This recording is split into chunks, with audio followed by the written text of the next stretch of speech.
Gerald's Game is a 2017 psychological horror film directed by Mike Flanagan and is based off the Stephen King book of the same name. Despite being released exclusively through Netflix, there's some instances that I feel would have been a lot better in the theater.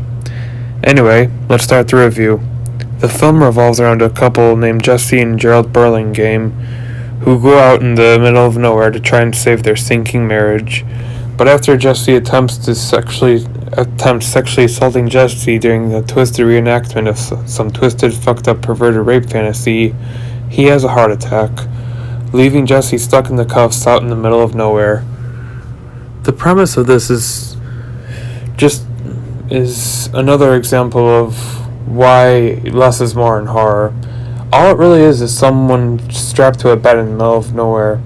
Yet just that alone is horrifying enough due to how vulnerable it makes you feel.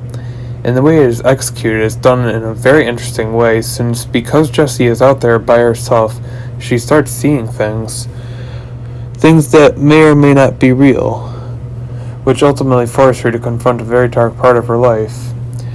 I give premise an A. Next is acting, and it was fantastic.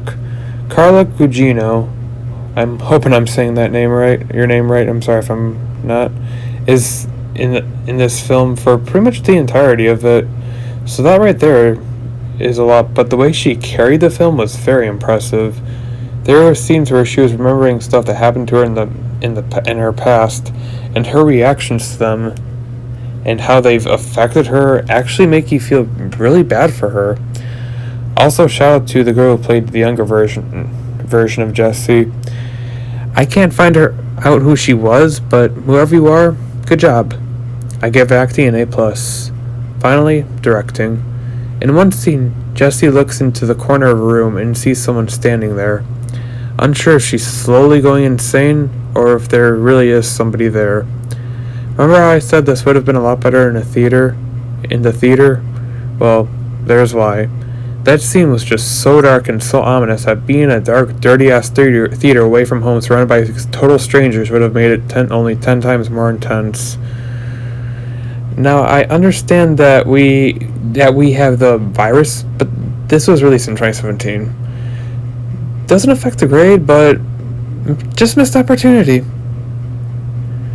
That aside, though, the direction from Mike Flanagan was fantastic. This was the person who directed Hush, and holy shit, did they do a good job. Flanagan's scare prints are all over this, from the dark, dreadful scenes to the horrifying visuals. I give directing an A+. Overall, Gerald's Game is a very ominous film with one of the greatest character-driven plots I've ever seen or read in horror history.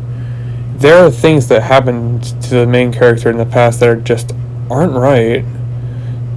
I don't want to spoil much, but at the same time, I have to add a trigger warning since the topic of sexual assault is discussed.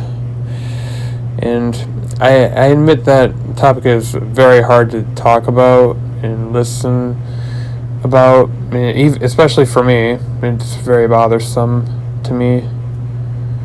But at the same time, it must be discussed, because otherwise, if we don't discuss it and we don't listen about it, it's like silencing the victims. But all in all, I give Gerald's Game an A+. I'd also like to read the book again sometime as well. Thank you for watching, and don't forget to like and sub for more content.